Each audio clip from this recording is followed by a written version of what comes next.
أعوذ بالله من الشيطان الرجيم بسم الله الرحمن الرحيم إياك نعبد وإياك نستعين. د درس تفسیر په سلسله کې د سورة فاتحه د آیاتونو مبارکو د تفسیر بحث روان دی. د دغه تفسیر په سلسله کې ایاک نعبد جملې مبارکي وضاحت او تفسیر وکړل شولو. اوس و ایاک نستعين جملې مبارکي تفسیر بیانول شي. نو علماء کرام مفسرین فرمایي و ایاک نستعين دا تخصیص بعد تعمیم ده. و ایاک خاص تانا نستعين مونږه مدد غواړو. لفظ نستعين په قرآن مجید کې 3 کرته ذکر کړل شوی دا. بیا مراد استعانتنا ما فوق الاسباب استعانت ده. یا الله مونږه تانا مدد غواړو، امداد غواړو، ته زمونږه لاسنیوی او دستگیر شې زمونږه. تفسیر په لحاظ سره و ایاک نستعين ربط د ایاک نعبد سره دارنګي شوی ده. مخکی ایاک نعبد عبادت تذکیره وا، دلته کی و ایاک نستعين د استعانت بیان ده. اشاره ده دی خبر د پاره چې استعانت یعنی امداد غختل د الله نه دا پخپل یو فرد ده د افراد د عبادت نه کوم چې و ایاک نعبدو کی ذکر کړل شوی ده. بیا یو اشکال دلته کی راځي چې و ایاک نستعين دا لفظ د ایاکا دوباره ولی بیان کړل شو، د دې تذکرہ ولی دوباره وشولا. جواب د دې خبرې د پاره دا کړی دا لکه څنګه چې عبادت مستقلاً ده او صرف د الله با عبادت کولی شي، دارنګه استعانت امداد غختل د الله نه دا مستقلاً ده، خاص ته په الله پوری. کله چې استعانت او امداد ما فوق الاسباب د اسباب نه ماورا صرف د الله جل جلاله نه غختل دي، د دې وجنه و ایاک نستعين لفظ د و ایاک ذکر کړل شوی راوړل شوی دا. کچرتا لفظ د و ایاک نوې ذکر کړل شوی نو بیا استقلال د استعانت نشول ښکارا کیدلای او دا معنا نشول راتللای چې ما فوق الاسباب استعانت امداد غختنه با صرف د الله نه کولای شي. کله چې مقصد په دې ځکه امداد غختل صرف او صرف د الله نه دی، د اسباب نه ماورا یو خو د اسباب ماتحت ده. د دې وجنه و ایاک نستعين لفظ د و ایاک بیان شولو. اسباب ماتات استعانت امداد دا خو یو انسان د بل انسان نوم غوښتلی شي او هغې ته ناجایز نسبت څوک نشي کولی. لکه یو انسان بل انسان ته ووایي زه تږی شوی یم اوبه راکه، نو دا اوبه ورکول د اسبابو ماتحت دي. دا ناجایز او حرام نه دی، ځکه د اسبابو ماتحت دی. بیا په دې آیات مبارکه کې و ایاک نستعین الفاظ مبارکه دي. عربي خو ډېره وسیع ژبه ده. و ایاک نستعین استعانت ذکر شولو، نصرت ذکر نکړلی شولو، یعنی داسې الفاظ بیان نشوله. و ایاک نستنصرو، بلکې و ایاک نستعین استعانت الفاظ بیان شوله. علماء کرام فرمایی یو طلب د استعانت ته، یو طلب د نصرت ته. طلب د نصرت یعنی و ایاک نستنصر دا په هغه ځای کې مناسب او پکار وي کله چې دغه انسان د چا سره په مقابله کې، د مقابله په وخت کې لفظ د نستنصر استنصار بیانولی شي. پاتې شولو لفظ د عون، لفظ د استعانت دا بیا عام دی. که چرته ته د چا سره په مقابله کې وې او که د چا سره د مقابله نوي، عام دی دا لفظ د استعانت. نو مونږ ځکه وایو و ایاک خاستانه یا الله نستعین مدد غواړو، امداد غواړو. که زمونږ د چا سره مقابله وي او که د چا سره مقابله نی، په ټولو حالاتو کې امداد صرف ستانه غواړو یا الله. دلته یو بل اشکال دی، یو اعتراض دی. هغه اعتراض دا دی چې آیات مبارکه کې مونږ استعانت امداد الله نه غواړو، خو دغه استعانت امداد په څه شي کې غواړو؟ آیا په تجارت کې دغه امداد غواړو؟ آیا په تعلیم تربیت کې دغه امداد غواړو؟ آیا په سفر کې دغه امداد الله نه غواړو؟ د امداد د غوښتلو ځایونه خو نه دي پکې ذکر شوي، یعنی مفعول خو دلته کې محذوف دی.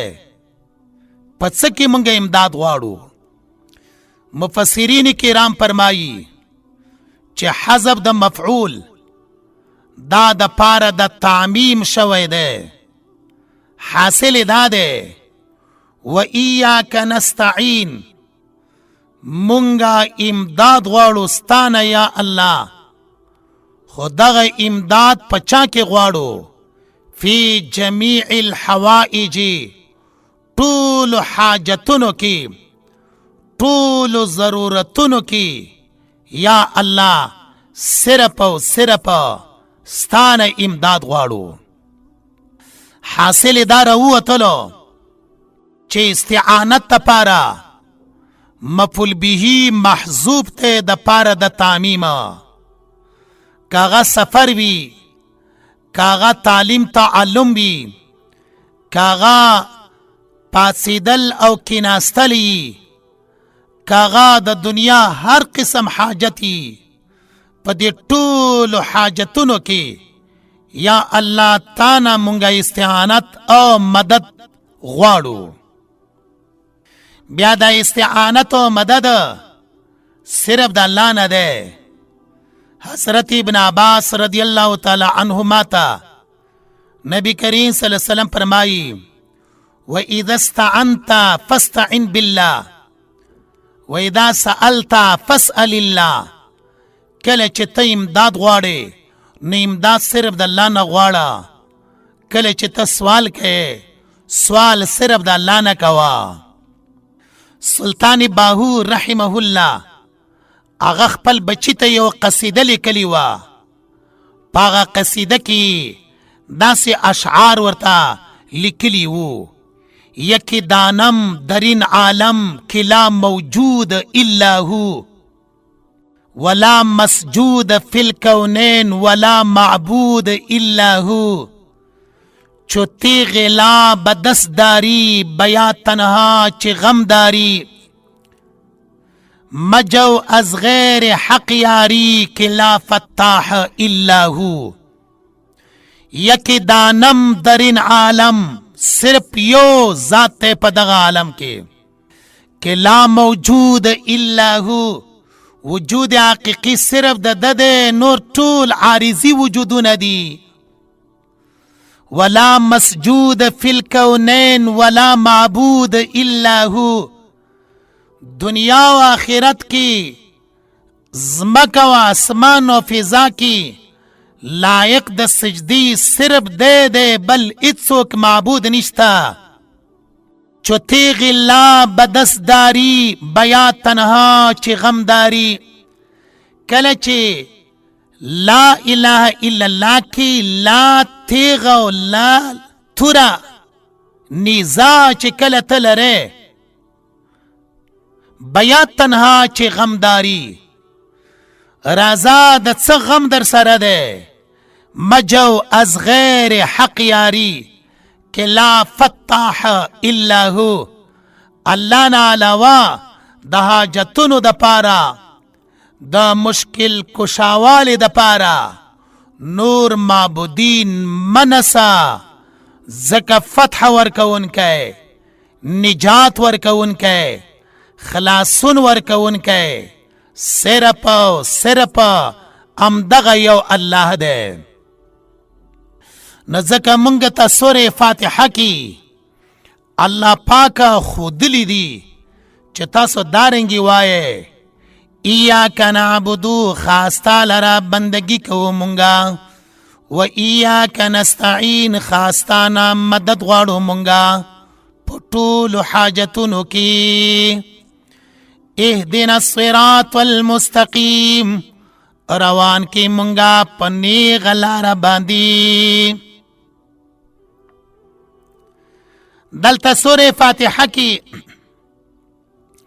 اهدنا الصراط المستقیم آیات مبارکہ دے. یاد دے آیات مبارکہ ربط د ترشیوی آیات مبارکہ سرا.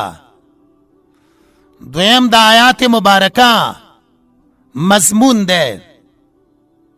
ربط آیات مبارکہ ترشی آیات مبارکہ سر دا دے.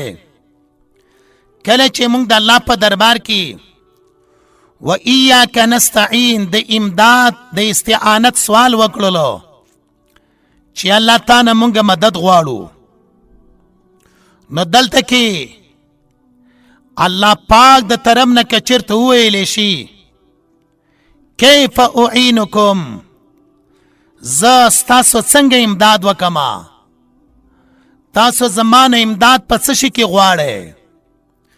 مونږ خود الله په دربار کې سوال وکړلو و ایاک نستعین، مونږ خاصتانه مدد غواړو، یعنی یا الله ته زمونږ امداد وکې. الله پاک د طرف نه ویلې شوله زه څنګه ستاسو امداد وکما، تاسو زمانه امداد څنګه غواړئ. نو دا جمله مبارکه دغه آیات مبارکه اهدنا الصراط المستقیم حاصل دا دے یا اللہ مونږ ستانه امداد غواړو پر روانولو کې چې په نیغ لار باندې مونږه روان کې. دا ربط شولو په نسبت سره تیر شوي آیات مبارکه ته. دین وروسته مضمون د آیات مبارکه مونږه بار بار وویلې چې الحمدلله دا دعوه د صورت ده رب العالمین اولنې دلیل ده، الرحمن الرحیم دویم دلیل ده، مالک یوم الدین دریم دلیل ده، ایاک نعبد و ایاک نستعین دعوا سره د دلایلنا پاغي باندې دا تفریع ده. اوس دی آیات مبارکه کی اهدنا الصراط المستقیم دلته کی تعلیم المسأله ده. حاصل دا ده مونږ د الله پاک نه سوال کوو، مونږ د الله پاک نه دعا غواړو. تعلیم المسأله د سوال غختلو طریقه یا تعلیم الدعا د دعا غختلو طریقه. مونږ دعا کې د الله نه څه غواړو؟ هغه کوم یو شی ده چې ډیر زیات قیمتي ده، زمونږ د دنیا او د آخرت دواړو کامیابی پکې ده. هغه خلق غواړي په دعا کې. نو دعا کې د ټولو نه قیمتي سرمایه چې مونږ یې غواړو هغه څه ده؟ الله پاک مونږ ته طریقه ښودلې ده. اهدنا الصراط المستقیم، صراط مستقیم پاغي باندې تلل دا عظیم نعمت ده، لویه سرمایه ده د دنیا او د آخرت د دواړو د کامیابی او ذریعه ده. نو چې الله نه غواړې صراط مستقیم باندې تلل ته نه وغواړې. کله چې د الله نه امداد غواړې و ایاک نستعین خاص امداد په دې ځای کې وغواړه چې اهدنا صراط المستقیم. د سورة فاتحی مختلف نمونه وو. هغه نمونو کې یو نوم د سورة فاتحی هغه دعا وا. دعا په دې الفاظو سره ده اهدنا الصراط المستقیم. دلته اشاره ده دې خبرې ته لکه مخکې مونږ وویلې چې عظیمه سرمایه هغه هدایت ده. مانځه کې مونږه په هر رکعت کې که هغه 5 وخته مونځ ده، هغه فرضي مونځ ده، هغه نفلي مونځ ده، که هغه د اختر او د جمعې مونځ ده، مونږ الله پاک ته سوال کوو د چا؟ اهدنا الصراط المستقیم. د صراط مستقیم سوال کوو. دا عظیم سرمایه ده. هر رکعت کې دا سوال کوو، هر مانځه کې دا سوال کوو. بیا دلته مونږه ترجمه وکړله اهدنا الصراط المستقیم. روان کې مونږه په سمه لاره باندې. دا اهد فعل فاعل ده، نا دای مفعول اول ده. صراط المستقیم موصوف سره د صفتنا دا مفعول ثانی ده. خبر علمی ده. مونږ ډیر په مختصر انداز باندې داسې وایو چې هدایت کله بغیر د واسطې نه متعدی کیږي دویم مفعول ته، کله سره د واسطې نه وي، واسطه کله پکې الهی، واسطه کله پکې لام وي. لکه ان هذا القرآن يهدي للتي هي اقوم او دی اله د پاره ويهديهم الى صراط المستقیم. نو کله چې دا لفظ د هدایت یو په لام سره دویم مفعول ته متعدی کیږي، یو په اله سره دویم مفعول ته متعدی کیږي، یو بغیر د واسطې نه لکه دلته الصراط المستقیم ته متعدی ده بغیر د څه واسطې نه. نو علما فرمایي چې کله بغیر د واسطې نه متعدی شي لکه اهدنا الصراط المستقیم، الته بیا معنا دا ده چې یا الله پاکه مونږ په دې سمه لار باندې روان کې او خپل منزل مقصود ته مو ورسوي. کله چې اله سره یي صرف د لارې خودل دي، کله چې په لام سره یي لارې خودل او روانول مقصد ته ورسیږي او کنه. کله چې بغیر د اله او د لام نه لکه دلته کې، نو هلته معنا دا ده چې مونږه په سمه لار باندې روان کې او منزل مقصود ته خپل هدف ته مو ورسوي. کله چې دغه روانول او هدف ته رسول لویه کامیابي ده او خپل منزل مقصود ته رسیدل دي، نو ځکه په سوره فاتحه کې اهدنا الصراط المستقیم هدایت لفظه دویم مفعول ته بغیر د واسطې د اله بغیر د واسطې د لام نه متعدی کړل شوی دی او دغه معنا په اله کې نه وه چې اهدنا الی الصراط المستقیم، لام کې نه وه اهدنا للصراط المستقیم، بلکې بغیر د واسطې نه دغه معنا حاصلېدله، ځکه اهدنا الصراط المستقیم دی. دا د دې لفظه ترکیبي لحاظ باندې خبره شوله. اوس راځو لفظ د هدایت ته. آیات مبارکه کې اهدنا ده. هدایت په لغت کې څه ته وایي؟ هدایت په لغت کې الدلالة باللطف وخیرنا، یو مشهوره معنا د هدایت پر راه نمودن سره کولی شي، خو هغه معنا لغوي ته ورسره صحیح نه ده. ولې نه ده صحیح؟ ځکه لفظ د هدایت کله ناکله په لاره د شر کې هم استعمالیږي، لکه سورة صافات 30 نمبر آیات کې دی فهدوهم الى صراط الجحیم. دلته آیات مبارکه کې هدایت لفظ ذکر شوی دا فهدوهم الى صراط الجحیم، معنی دا ده ورسوي دوی لارې د چاته جهنم ته.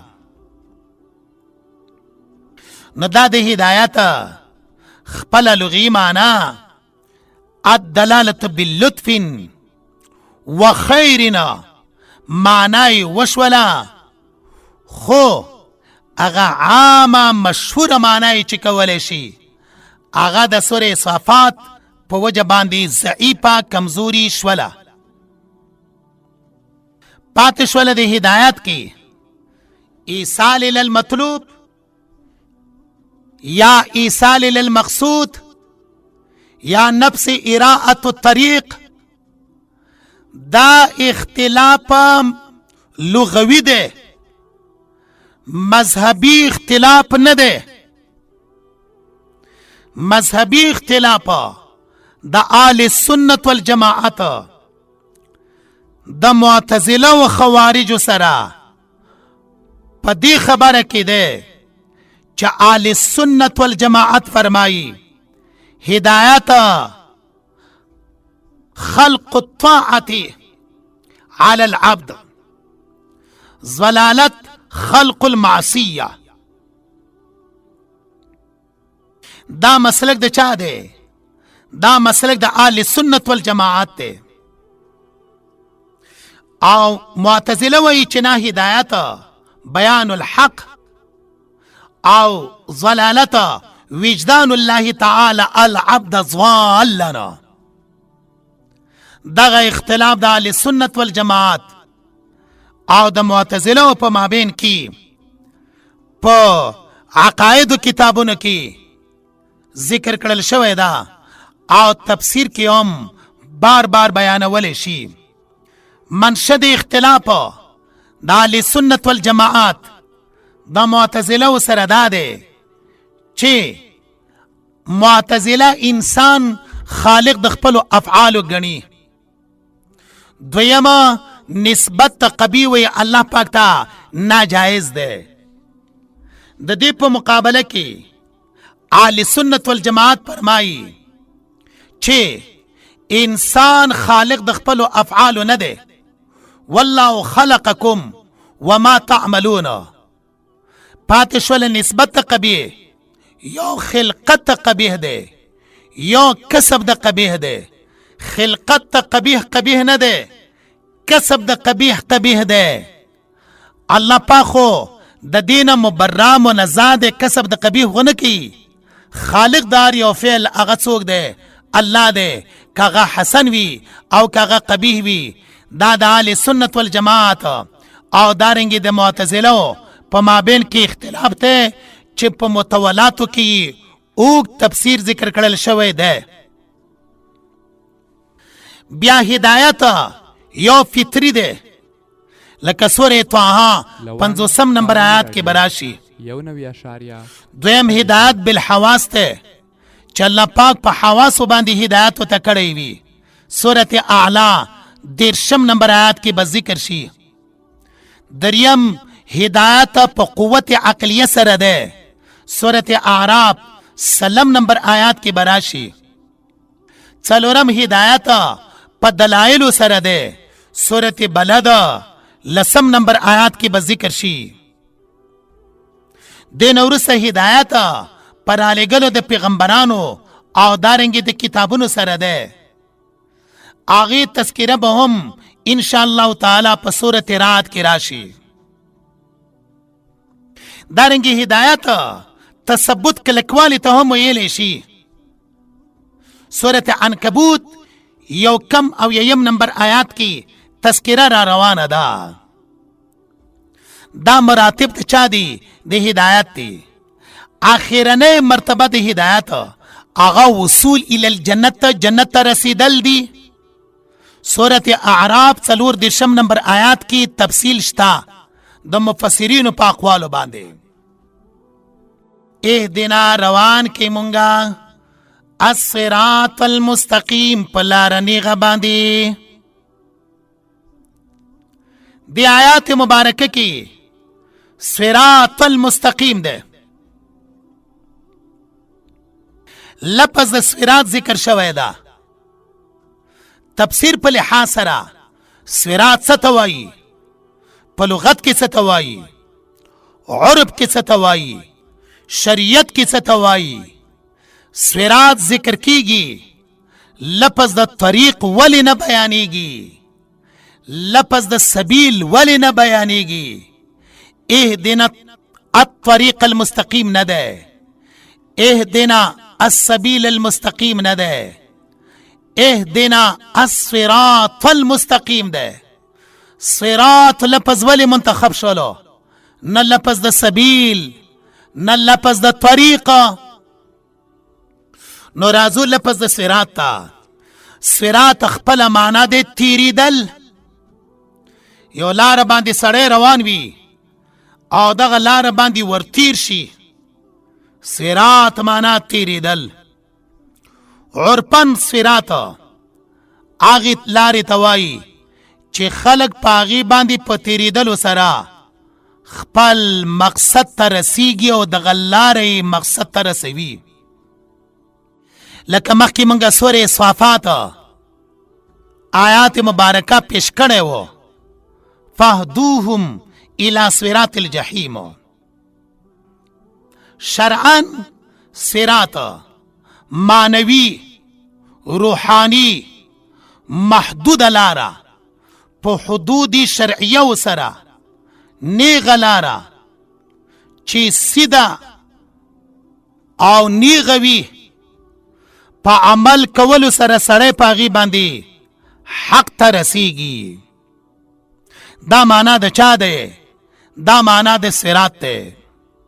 صراط معنا معنوی محدوده په حدود شرعیه سره چې سیده او نیغه وي، په عمل کولو سره سړی په هغې باندې حق ته او خپل هدف ته رسیږي. هغې ته صراط ویلی شي. کله چې په صراط کې دا معنا پرته ده، نو دا معنا بیا په طریق کې نشته، دارنګې دا معنا په سبیل کې هم نشته. کله چې طریق او دارنګې سبیل کې دغه معنا نه وه، نو ځکه اهدنا الصراط المستقیم ده، اهدنا الطریق المستقیم نه ده، اهدنا السبیل المستقیم نه ده. دا وجه شوله د پاره د چا؟ د پاره د لفظ د الصراط. کله چې د لفظ د صراط نه مخې ته مونږ نظر واچو نو لفظ د چا دی؟ لفظ د المستقیم دی. استقامت نیغوالی ته ویلی شي، دای لغوي معنا ده. اصطلاحي معنا د استقامت لزوم صراط المستقیم والدوام علیها. خو موږ به د مولا علی قاری رحم الله معنا نقل کو د استقامت. مولا علی قاری رحم الله فرمایي استقامت څه ته وایي؟ امتثال كل معمور واجتناب كل محظورنا.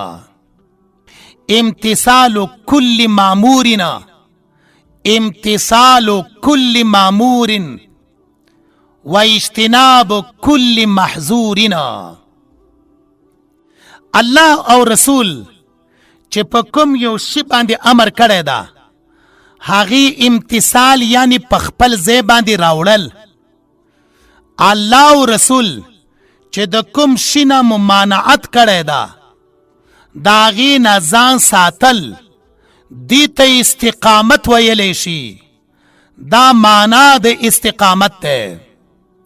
لکه مونږ د مشرانو نه په دعاګانو کې اورو، کله چې مشرانو ته، علماو ته، دیندار خلکو ته مونږ مخې ته پیش شو او هغوی ته درخواست وکړو چې مونږ ته دعا وکړئ، نو ډېر پوه دیندار خلک مونږ ته دعا په دې الفاظ سره کوي: یا الله ته د دې استقامت نصیب کې. نه استقامت لغوي معنا مونږ وکړله، نیغوالی ته وایي. استقامت شرعاً څه ته وایي یا اصطلاح کې څه ته وایي؟ امتثال كل مامورنا واجتناب كل محظورنا. دا معنا مولا علی قاری رحم الله د استقامت کړي ده. دلته کې مونږ الله پاک په دربار کې سوال کوو: اهدنا الصراط المستقیم.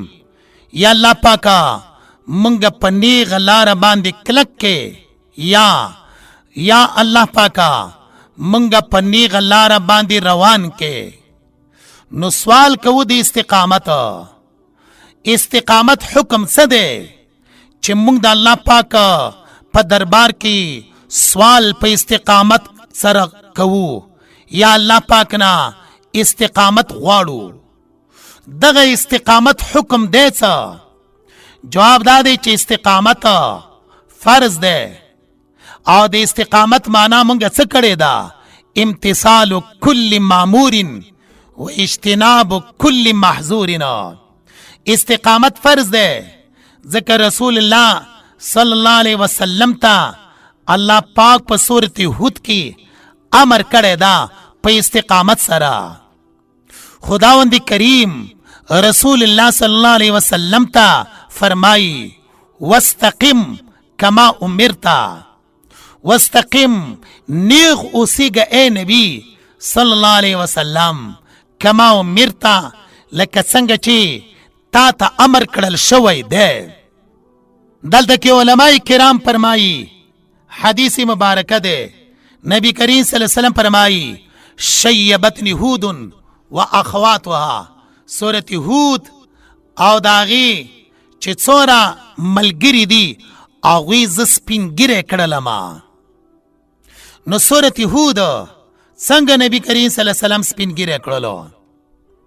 بیا په روایاتو کې راځي حضرت ابو بکر صدیق رضی الله تعالی عنه نبی کریم صلی الله علیه وسلم ته فرمایي: شیبتا یا رسول الله، تاسو په ګیره کې او ستاسو په سر مبارک کې سپین یخته ولګېدله. نبی کریم صلی الله علیه وسلم ته فرمایي: شیبتنی هود. سورت هود او داغي نظائر امثالو زه څنګه کړلم؟ زه سپینګیری کړم، زه بوډا کړلم. سوال دا راځي چې ابو بکر صدیق رضی الله تعالی عنه ولې دا پوښتنه کوله چې یا رسول الله تاسو خو سپینګیری شولې، اختم سپین شوله؟ جواب: د نبی کریم صلی الله علیه وسلم جسمانی قوت مبارکه دا د څلوېښتو جنتیانو طاقت سره برابر و او د یو جنتی طاقت دا د دنیا د 100 کسانو سره برابر دی. پم دغه تناسب باندې د نبی کریم صلی الله علیه وسلم قوت جسمانیه دا د 4,000 کسانو د طاقت سره برابرېدلو. نو په دومره لږ عمر کې، په دومره لږ موده کې چې ټول عمر د رسول الله صلی الله علیه وسلم 53 کاله و، نو په دومره لږ عمر کې څنګه د رسول الله صلی الله علیه وسلم اختا مبارک سپین شي؟ سره د دې خبرې نه چې قوت جسمانی مبارکه د رسول الله دا د 4,000 کسانو سره برابر و. نو ځکه حضرت ابو بکر صدیق د نبی کریم صلی الله علیه وسلم نه سوال کړی دا. نبی کریم صلی الله علیه وسلم ته فرمایي شیبت هود، سورت هود او د سورت هود نور اخوات نظائر امثال چې پاغي کې د استقامت خبره شوې ده زی بوډا کړلما. نو استقامت فرض ده. وګوره رسول الله صلی الله علیه وسلم ته امر شوی ده، یوازې نبی کریم صلی الله علیه وسلم ته نه بلکې امت ته هم امر شوی ده. سورت حامیم سجده 4 نمبر آیات کې داغي تذکره شته. دارنګه انبیای سابقین هغوی ته هم په استقامت باندې امر شوی و. لنډه دا ده چې استقامت دا فرض ده. رسول الله ته، امت مسلمه ته، انبیای سابقینو ته په استقامت باندې امر کړل شوی ده، ځکه فرض ده. اهدنا الصراط المستقیم، روان کې مونږه الصراط المستقیم په سم لاره باندې. سوال دا راځي کله چې یو مسلمان الحمدلله ویل، حمد الله، ثنا د الله، دارنګه د دې سره سره ایاک نعبدو چې بندگی د الله کوي، دارنګه و ایاک نستعین امداد الله نه غواړي. دا ټول خبرې چې مونږ راجمه کو، حمد د الله ویل، ثنا د الله ویل، دارنګه عبادت ته الله کول، استعانت امداد الله نه غوښتل، دا ټول چې راجمه کو دا نه دی مگر صراط مستقیم ده، نیغه لاره ده. نو چې کله یو مسلمان حمد او ثنا د الله وایي، دارنګه الله پاک رب منی، مالک منی، عبادت کوي، استعانت ته نه غواړي، دا خو صراط مستقیم ده. بیا ولې سوال کوو په اهدنا الصراط المستقیم سره؟ بیا خو په کار دا دی چې سوال په اهدنا الصراط المستقیم سره ونه شي. دې ته خو تحصیل الحاصل وایي. یو شی تا ته حاصل ده، یو شی ستا په لاس کې ده، بیا هم وایي چې دا زما په لاس کې وای. حمد الله وایي، الله ته رب وایي، رب العالمین، الله رحمان رحیم منه، الله مالک یوم الدین منه، الله پاک ته عبادت کې ایاک نعبدو، الله نه نصرت او مدد غواړي، و ایاک نستعین، دا نه ده مگر صراط مستقیم ده. بیا ولې سوال کې په اهدنا صراط المستقیم سره؟ بیا ولې د الله پاک نه صراط مستقیم غواړي؟ دا یو سوال ده. جواب دا ده علماء کرامو د دې مختلف جوابونه کړي دي چې مرتبه د هدایت، دارنګه مرتبه د استقامت، مراتب د هدایت، اهدنا الصراط المستقیم، لا تقف على حد دی، دا په یو حد باندې ودرېږي نه. هدایت پر ډېرې مرتبه دي، ځکه مونږ الله پاک په دربار کې اهدنا الصراط المستقیم سره سوال کوو. دا یو جواب دی. دویم جواب دا دی چې اهدنا صراط المستقیم د دې معنا دا نه دی چې یا الله مونږ ته صراط مستقیم وخایا، بلکې اهدنا دا امر یا دا دعا د پاره د دوام استمرار دی. نو دارنګي معنا به کولی شي اهدنا صراط المستقیم کلک یا الله مونږه په نیغه لاره باندې. دلته کې دا دعا ده او دا دعا د پاره د تثبت ده، دعا د پاره د دوام او استمرار ده. حاصل دا ده یا الله په صراط مستقیم باندې مونږه کلک وساته، کلک مکه. دویم دا ده چې دلته کې اهدنا صراط المستقیم نه مراد دا ده چې په صراط مستقیم باندې مو روان کې یو خودنه ده بل روانې دل دي. نو دلته کې ترجمه یې په روانې دلو سره ده، ترجمه یې په خودنې سره نه ده. اهدنا صراط المستقیم روان کې مونږه په نیغه لاره باندې، یا اهدنا صراط المستقیم کلک کې مونږه په نیغه لاره باندې. سوال دا راځي چې یو مسلمان دی هغه په مانځه کې ولاړ ده یا د مانځه نه بهر دعا کوي، یک یوازې دی، منفرد دی، نور هیڅوک ورسره نشته.